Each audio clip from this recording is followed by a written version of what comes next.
ऐतिहासिक आडगाव राजा ते सावखेड तेजन रस्त्यावर घाटात जीवघेणे खड्डे.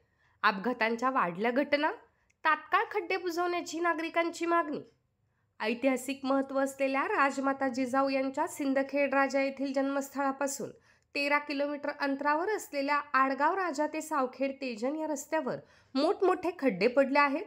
राजमाता जिजाऊ यांच्या जन्मस्थळी अभिवादन करून अनेक पर्यटक, जिजाऊ प्रेमी हे ऐतिहासिक वारसा असलेल्या आडगाव राजा या ठिकाणच्या वास्तू पाहण्यासाठी देखील भेट देत असतात. मात्र रस्त्यावर मोठमोठे खड्डे पडल्यामुळे प्रवाशांना मोठा मनस्ताप सहन करावा लागत आहे. शिवाय याच मार्गावर अपघाताचे प्रमाण देखील वाढले आहे. याकडे सार्वजनिक बांधकाम विभागाचे दुर्लक्ष होत असल्याने जनतेमध्ये रोष व्यक्त केला जातोय. तर या रस्त्यांचे तात्काळ खड्डे बुजवण्याची मागणी देखील केली जात आहे.